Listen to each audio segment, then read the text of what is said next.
பொதுவாவே நம்மளோட துலாம் ராசிக்காரங்க ரொம்ப மெதுவா, அதே சமயம் ரொம்ப ரொம்ப நிதானமா வாழ்க்கையில அடி எடுத்து வச்சு நிச்சயமா வாழ போறவங்க. இவங்க எப்பவுமே தன்னுடைய சொந்த உழைப்பால மட்டுமே வெற்றி பெறக்கூடியவங்களா இருக்காங்க. இவங்கள பொறுத்த வரைக்கும் நான் மட்டும் நல்லா இருக்கணும், எனக்கு மட்டும் எல்லாம் கிடைக்கணும் அப்படிங்கிற அந்த சுயநலம் எல்லாம் துளி கூட கிடையாதுங்க. தன்னை சுத்தி இருக்கக்கூடிய எல்லோருமே நல்லா இருக்கணும், எல்லாருமே சந்தோஷமா இருக்கணும் அப்படிங்கிற ஒரு பொதுவான ரொம்ப பெருந்தன்மையான குணம் கொண்டவங்களா இவங்க இருக்காங்க. சொல்லப்போனா ஒரு தாயை போல மத்தவங்க மேல அன்பு காட்டக்கூடிய ஒரு தூய உள்ளம் கொண்டவங்களா இவங்க வாழ்ந்துகிட்டு இருக்காங்க. குறிப்பா சொல்லணும்னா, வில்லிலிருந்து புறப்பட்ட அம்பு எப்படி தன்னுடைய இலக்கை நோக்கி சரியா பாயுமோ அதே போல இவங்களுடைய குறிக்கோள் எப்பவுமே தவறாம இருக்குங்க. இவ்வளவு அருமையான நற்குணங்களை கொண்ட எங்கள் அன்புக்குரிய துலாம் ராசிக்கார அன்பர்களே, எல்லாரும் எப்படிங்க இருக்கீங்க? வீட்ல எல்லாரும் நலமா சௌக்கியமா இருக்கீங்களா? எனக்கு நல்லாவே புரியுதுங்க. உங்க மனக்குமுறல் எனக்கு கேக்குது. ஏங்கம்மா நீங்க வேற எங்கள பார்த்து இப்படி ஒரு கேள்வி கேக்குறீங்களே, நாங்க எங்கம்மா நலமா இருக்கோம்? இப்போ எங்க வாழ்க்கையில் இருக்கக்கூடிய பிரச்சனைகளை எல்லாம் பார்த்தா நாங்க நலமா இருக்கிற மாதிரியா உங்களுக்கு தெரியுது அப்படின்னு உங்க மனசுல நீங்க நினைக்கிறது எனக்கு நல்லாவே புரியுதுங்க. துலாம் ராசிக்காரர்களே, தயவு செஞ்சு கலங்காதீங்க. உங்க வாழ்க்கையில இப்போ இருக்கக்கூடிய இந்த கஷ்டமான சூழ்நிலை எல்லாமே இனி வரக்கூடிய காலங்கள்ல பனி போல மறைஞ்சு போக போகுதுங்க. உங்க மனசுல நீங்க என்னென்ன ஆசைகள் வச்சிருக்கீங்களோ, என்னென்ன கனவுகள் கண்டு வச்சிருக்கீங்களோ அது எல்லாமே இனிமே ஒவ்வொன்னா நிறைவேற போகுது. நீண்ட நாட்களா திருமணமாகாதவங்களுக்கு அந்த திருமண தடை எல்லாமே முழுசா நீங்கி கூடிய சீக்கிரமே கெட்டி மேளம் கொட்டக்கூடிய பாக்கியம், அதாவது திருமணம் நடக்க போகுதுங்க. அதே போல திருமணமாகி பல வருடங்களாகியும் குழந்தை பாக்கியம் இல்லாதவர்களுக்கு இனி அழகான குழந்தை பாக்கியம் கிடைக்க போகுதுங்க.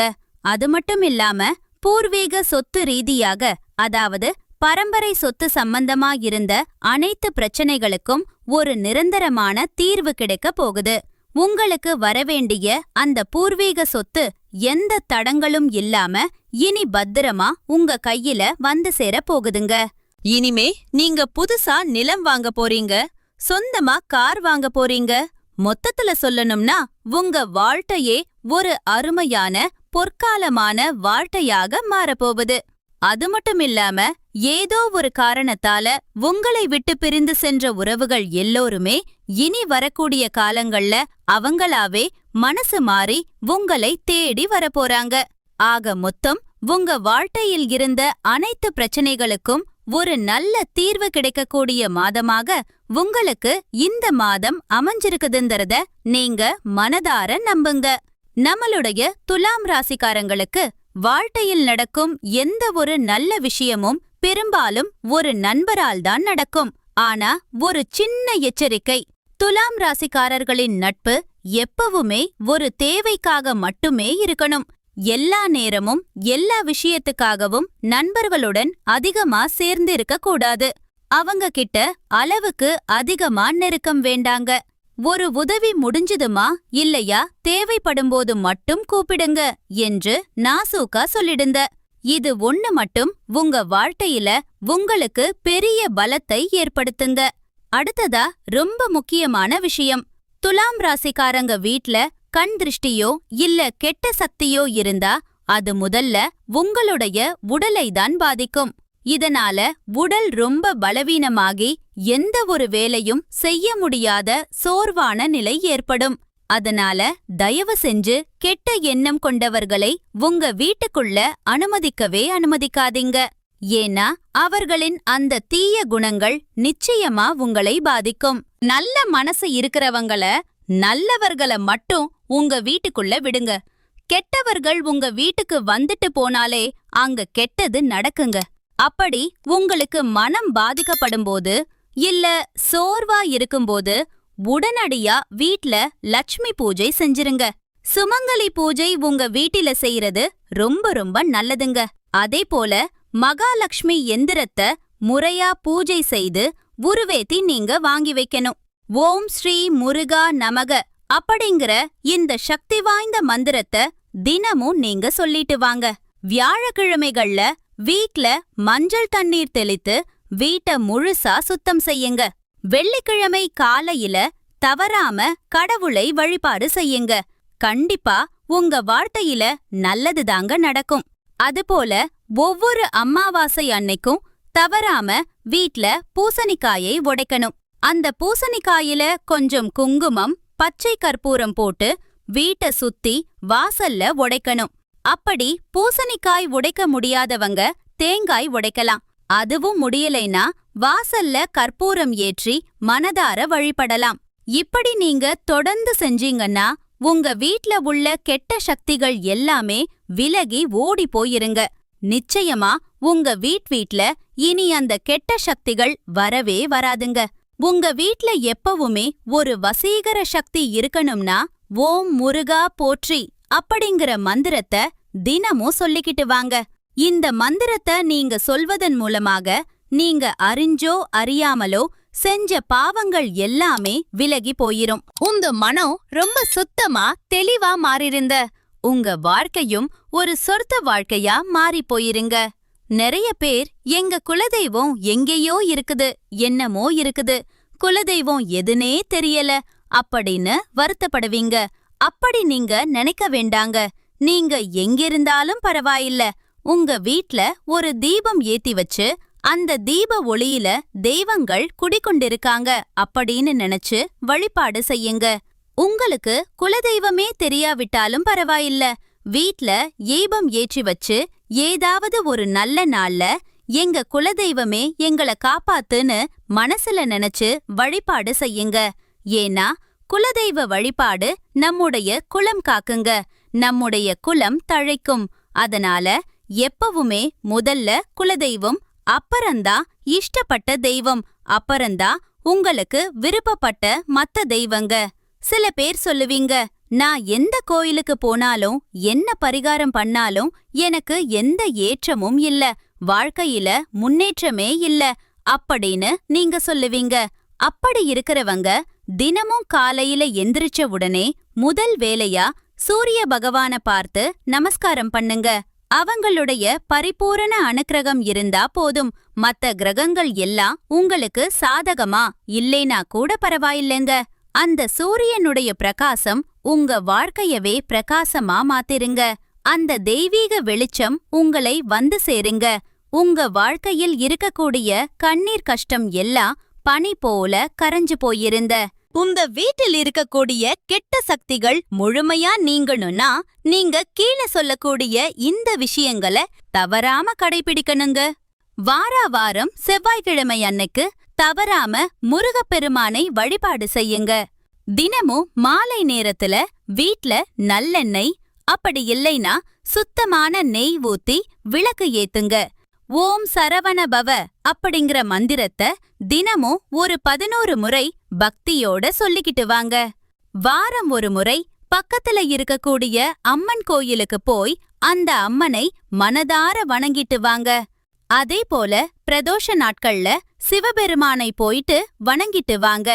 முக்கியமா செவ்வாய்க்கிழமை அன்னைக்கு அசைவம் சாப்பிடுறத தவிர்க்கிறது ரொம்ப ரொம்ப நல்லதுங்க. கோயில்ல குங்கும அர்ச்சனை செய்யறது உங்களுக்கு ரொம்பவும் நல்லதுங்க. வீட்ல எப்பவுமே கொஞ்சம் வேப்பிலைய வச்சிருங்க. இது கெட்ட சக்தியை விரட்டும். நவகிரகத்துல செவ்வாய் பகவானுக்கு வழிபாடு செய்யுங்க. வீட்ல கண் திருஷ்டி போக ஒரு திருஷ்டி பொம்மைய வாசல்ல தொங்க விட்டுருங்க. செவ்வாய்க்கிழமைகள்ல முடிஞ்ச வரைக்கும் சிவப்பு நிற உடை அணிஞ்சுக்கோங்க. நெற்றியில எப்பவுமே குங்குமம், சந்தனம் வச்சுக்கோங்க. வலது கையில ஒரு செம்பு காப்பு போட்டுக்கோங்க. இது உடம்புக்கு ரொம்ப நல்லது. வாரத்துக்கு ஒரு முறை கொஞ்சம் கடுகு, உப்பு வச்சு உங்களுக்கு நீங்களே திருஷ்டி சுத்தி போட்டுக்கோங்க. வீட்டை தினமும் சுத்தமா சுகாதாரமா வச்சுக்கோங்க. உடைந்த கண்ணாடி துண்டுகளோ பழைய உடைந்த பொருட்களோ இருந்தா தயவு செஞ்சு அதையெல்லாம் உடனே வீட்டிலிருந்து அகற்றிடுங்க. நீங்க வெளிய எங்கேயாவது போறதுக்கு முன்னாடி உங்க இஷ்ட தெய்வத்தை மனசுல நினைச்சிட்டு கும்பிட்டுட்டு வெளியில கிளம்புங்க. காரியம் ஜெயமாகும். சரியான நேரத்துல அதாவது உறங்குற நேரத்துல சரியா உறங்குங்க. காலையில எழுந்ததும் வெறும் வயிற்றுல கொஞ்சம் வெந்நீர் குடிங்க. வாரத்துக்கு ஒரு நாளாவது நல்லெண்ணெய் தேய்த்து தலைக்கு குளிங்க. முக்கியமா கோபத்தை எப்பவுமே கட்டுப்பாடோட வச்சுக்கங்க. தேவையில்லாம தற்பெருமை பேசாம இருக்கிறது உங்களுக்கு ரொம்பவும் நல்லதுங்க. எல்லோர்கிட்டையும் உங்களுடைய எல்லா ரகசியத்தையும் பகிரக்கூடாதுங்க. மனம் கலங்கும் போது யார்கிட்டையும் பேசாம கொஞ்ச நேரம் மௌனமா இருந்துக்கோங்க. தினமும் குறைஞ்சது ஒரு 5 நிமிஷமாவது தியானம் பண்ணுங்க. தீய வார்த்தைகளை பேசுறத முழுசா தவிர்த்துருங்க. எதிர்மறையான எண்ணங்கள் கொண்ட மனிதர்களிடமிருந்து எப்பவுமே கொஞ்சம் தூரமா இருந்துக்கோங்க. பொறாமை, கோபத்தை எல்லாம் குறைச்சுக்கோங்க. பிறர மதித்து பேசுங்க. தினமும் நன்றி சொல்லும் பழக்கத்தை வச்சுக்கோங்க. செவ்வாய்க்கிழமை அன்னைக்கு சுண்டல் இல்லனா பச்சை பயிர தானமா கொடுங்க. வசதியில்லாத ஏழைகளுக்கு உங்களால முடிஞ்ச உணவு வழங்குங்க. பொன்னாங்கண்ணி கீரை, அகத்திக்கீரைய உங்களுடைய உணவுல அடிக்கடி சேர்த்திக்கோங்க. காரம் அதிகமா சாப்பிடாதீங்க. முடிஞ்ச வரைக்கும் காரத்தை தவிர்த்துக்கோங்க. வாரத்துக்கு ஒரு நாள் சமைச்ச உணவு இல்லாம பழம் மட்டும் சாப்பிடுங்க. வெள்ளம் கலங்க நீரை தினமும் குடிங்க. சிவப்பு நிற பூக்களை கோயிலுக்கு தானமா கொடுங்க. வீட்ல தினமும் விளக்குக்கு முன்னாடி நீர் வச்ச எலுமிச்சை மிளகாய வார ஒரு முறை தவறாம மாற்றுங்க. இரவு தூங்குறதுக்கு முன்னாடி உங்க இஷ்ட தெய்வத்தை நினைத்து பிரார்த்தனை பண்ணிட்டு அப்புறமா தூங்குங்க. அடுத்ததா செவ்வாய்க்கிழமை மாலை நேரத்துல நீங்க செய்யக்கூடிய ஒரு முக்கியமான பரிகாரம் என்னன்னு பார்க்கலாம். ஒரு எலுமிச்சப்பழம், 2 கிராம்பு, ஒரு பச்சை மிளகாய், இது 3ஐயும் வாசல்ல வச்சு விளக்கு ஏற்றி முருகப்பெருமான மனதில் நினைத்து வேண்டிக்கோங்க. இத செய்யறதுனால உங்கள் வீட்டில் இருக்கக்கூடிய கெட்ட சக்திகள் எல்லாமே உடனே விலகி போயிரும். உங்களுடைய குடும்பத்துல இனிமே எல்லாமே நல்லதுதாங்க நடக்கும். ஒருவேளை உங்கள் வீட்டில் தீய சக்திகள் இருந்தா நீங்க வீட்ல என்னென்ன தெய்வ புகைப்படங்களை வைக்கலாம் அப்படிங்கறத பத்தி இப்போ தெரிஞ்சுக்கலாங்க. காஞ்சி காமாட்சி அம்மன் தீய சக்திகளை அழிக்கக்கூடிய பெரிய சக்தி இந்த தெய்வத்துக்கு இருக்கு. இவங்கள வீட்ல வச்சா தைரியம் மற்றும் பாதுகாப்பு தரக்கூடியதா இருக்கும். காளி மற்றும் பத்ரகாளி கெட்ட சக்திகள் மற்றும் கண் திருஷ்டிய முழுசா விலக்க இது உதவுது. பயம் மற்றும் தடைகளை நீக்க இது உதவுது. மகாவிஷ்ணு மன அமைதி மற்றும் பாதுகாப்பு தரக்கூடிய தெய்வம் இவரு.